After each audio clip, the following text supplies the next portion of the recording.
ಎಲ್ರಿಗೂ ನಮಸ್ಕಾರ. ಮಸಾಲೆ ಚಪಾತಿ ಮಾಡೋ ವಿಧಾನ ತೋರಿಸ್ತಾ ಇದ್ದೀನಿ. ಸ್ವಲ್ಪ ಗೋಧಿ ಹಿಟ್ಟು, ಉಪ್ಪು, ಅರಿಶಿನ, ಕೊತ್ತಂಬರಿ ಸೊಪ್ಪು, ಸ್ವಲ್ಪ ಎಣ್ಣೆ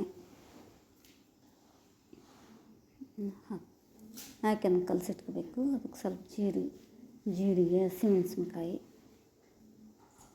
ಕೊತ್ತಂಬರಿ ಸೊಪ್ಪು, ಶುಂಠಿ, ಬೆಳ್ಳುಳ್ಳಿ, ಪುದೀನ ಎಲ್ಲ ಅದಕ್ಕೆ ಹಿಟ್ಟಿಗೆ ಹಾಕಿ ಸ್ವಲ್ಪ ನೀರು ಹಾಕಿ ಕಲಸಿಟ್ಕೊಳ್ಳೋದು. ಚೆನ್ನಾಗಿ ಈ ಥರ ಮಾಡಿಟ್ಕೋಬೇಕು. ಆಮೇಲೆ ಸ್ವಲ್ಪ ಎಣ್ಣೆ ಹಾಕಿದ್ರೆ ಮೆದು ಆಗ್ತೈತಿ, ಚಪಾತಿ ಚೆನ್ನಾಗಿ ಉಬ್ಬಿ ಬರ್ತವೆ. ಈಗ ಎಗ್ ಮಸಾಲ ತಿನ್ನಲಾರ್ದಂತಾರೆ ಇದು ಎಗ್ಗಿನ ಮಸಾಲೆಗಿನ ಈ ಸೋಯಾ ಚಂಕ್ಸ್ ಹಾಕಬೇಕು. ಹಾಕಿ ಮಾಡೋ ವಿಧಾನ ತೋರಿಸ್ತಾ ಇದ್ದೀನಿ. ಒಂದು ಈರುಳ್ಳಿ, ಒಂದು ಟೊಮಾಟೊ, ಕೊತ್ತಂಬರಿ ಕಾಳು, ಜೀರಿಗೆ, ಸ್ವಲ್ಪ ಕಸಕಸಿ, ಮೆಣಸು ಹಾಕಬೇಕು. ಒಂದು ಅರ್ಧ ಇಂಚು ಚಕ್ಕೆ, ಕೊತ್ತಂಬರಿ ಸೊಪ್ಪು, ಶುಂಠಿ, ಬೆಳ್ಳುಳ್ಳಿ ಇಷ್ಟನ್ನು ಹಾಕಿ ರುಬ್ಕೊಂಡು ಸ್ವಲ್ಪ ನೀರು ಹಾಕಿ ಮತ್ತೊಂದು ಸಲ ಮಿಕ್ಸಿ ಮಾಡಿದ್ರೆ ನೀಟಾಗಿ ನುಣ್ಣಗೆ ಬರ್ತೈತಿ. ಈಗ ಸೋಯಾ ಬೆಂದಿರ್ತವೆ, ಎಗ್ ತಿನ್ನಲಾರ್ದಂತ ಇದನ್ನ ಮಾಡ್ಕೋಬೋದು. ಚೆನ್ನಾಗಿರುತ್ತೆ, ತುಂಬ ಚೆನ್ನಾಗಿರುತ್ತೆ. ಈ ಥರ ಹೊಡೆದು ಎಗ್ ಹಾಕ್ಕೊಂಡ್ರೆ ಹಾಕ್ಕೋಬೋದು. ಆಗ ಎಗ್ ತಿನ್ನಲಾರ್ದ್ರೆ ಹಾಗೆ ಮಾಡ್ಕೋಬೋದು. ನಾನು ಎಗ್ ಹಾಕಿ ಮಾಡ್ತಾಯಿದ್ದೀನಿ. ಸ್ವಲ್ಪ ಖಾರ ಪುಡಿ, ಅರಿಶಿನ ಪುಡಿ, ಈಗ ಅದನ್ನೆಲ್ಲ ಚೆನ್ನಾಗಿ ಹುರ್ಕೊಂಡು ನೀಟಾಗಿ ರಾಸ ಮಾಡ್ಕೋಬೇಕು. ಅದಕ್ಕೆಲ್ಲ ಒಂದು ಬೆರೆಸ್ಬೇಕು. ಬೆರೆಸಿ ನೋಡಿ ಎಷ್ಟು ಚೆನ್ನಾಗಿರ್ತೈತಿ. ಇದು ಒಂಥರ ಡಿಫ್ರೆಂಟ್. ಎಲ್ಲರೂ ಮಾಡ್ಬೋದು. ನನಗೆ ಈ ಥರ ಮಾಡಿ ನೋಡೋಣ ಅಂತ ಮಾಡ್ತಾಯಿದ್ದೀನಿ. ಸ್ವಲ್ಪ ಎಣ್ಣೆ ಹಾಕಿ ಮೇಲೆ ಸ್ವಲ್ಪ ಒಗ್ಗರಣೆ ಹಾಕೋದು. ಆ ಮಸಾಲೆ ರುಬ್ಬಿದ್ದೆಲ್ಲ ಸ್ವಲ್ಪ ಹಸಿ ವಾಸನೆ ಹೋಗೋ ತನಕ ಬೇಯಿಸೋದು. ಸ್ವಲ್ಪ ಅರಿಶಿನ, ಖಾರ ಪುಡಿ, ಖಾರ ತನಗೆ ಟೇಸ್ಟಿಗೆ ತಕ್ಕಂಗೆ ಹಾಕ್ಕೋಬೋದು. ಉಪ್ಪು ರುಚಿಗೆ. ತುಂಬ ಚೆನ್ನಾಗಿರುತ್ತೆ. 1-2 ಸ್ಪೂನು 3 ಸ್ಪೂನ್ ಮೊಸರು ಹಾಕ್ಬೋದು. ಮೊಸರು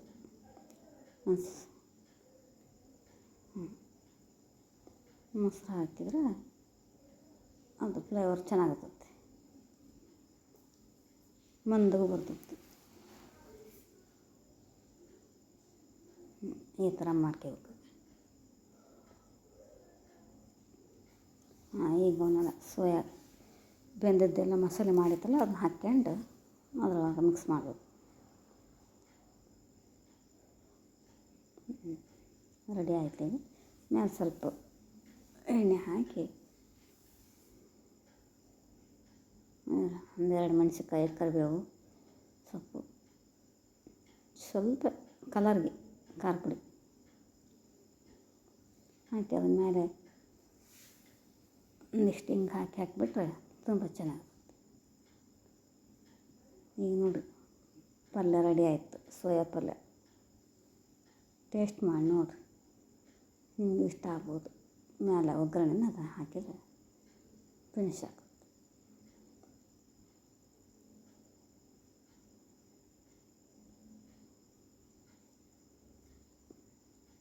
ನೋಡಿದ ಕೂಡ ಅನ್ನಂಗೈತಲ್ರಿ.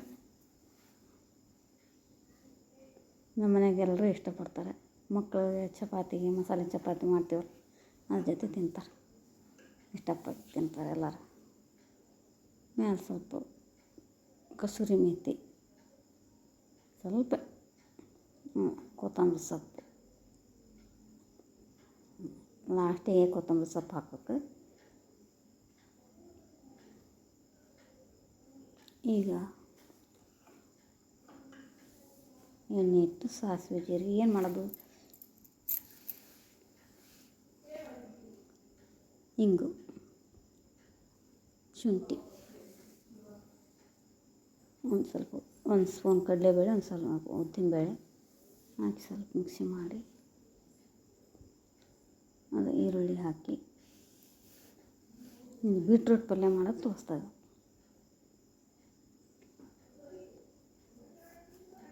ಒಂದು 4 ಮೆಣಸಿನ್ಕಾಯಿ ಹಾಕ್ಬೇಕು, ಒಂದೇ ಒಂದು ಟೊಮೆಟೊ,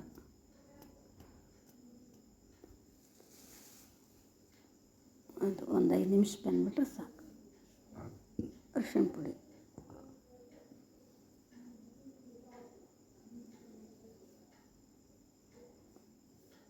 ಈ ಥರ ಕಲರ್ ಈಗ ಬೀಟ್ರೂಟ್ ತುರಿದಿಟ್ಕೊಂಡಿರ್ತದೆ ಅದನ್ನು ಹಾಕ್ಕೊಂಡು ಚೆನ್ನಾಗಿ ಕಲಿಸ್ಬೇಕು. ಸ್ವಲ್ಪ ಮಸಾಲ ಪುಡಿ, ಅರಿಶಿಣ ಪುಡಿ, ಸ್ವಲ್ಪ ಖಾರ ಪುಡಿ, ಮೇಲೆ ಸ್ವಲ್ಪ ಕೊತ್ತಂಬರಿ ಸೊಪ್ಪು ಹಾಕಿ ಸ್ವಲ್ಪ ಒಂದೊಂದು ಸ್ವಲ್ಪ ನೀರು ಹಾಕಿ ಬೇಯಕ್ಕೆ ಬಿಡಬೇಕು 1 ನಿಮಿಷ. ರುಚಿಗೆ ಉಪ್ಪು ಹಾಕಬೇಕು. ಈಗ ಪಲ್ಯ ರೆಡಿ. ಕೊತ್ತಂಬರಿ ಸೊಪ್ಪು, ಸೋಯಾ ಪಲ್ಯ, ಬೀಟ್ರೂಟ್ ಪಲ್ಯ ರೆಡಿ ಆಯಿತು. ಈಗ ಚಪಾತಿ ಜೊತೆಗೆ ತುಂಬ ಕಾಂಬಿನೇಷನ್ ತುಂಬ ಚೆನ್ನಾಗಿರುತ್ತೆ. ನೋಡಿರಿ, ತಿನ್ನಿರಿ, ಲೈಕ್ ಮಾಡಿರಿ.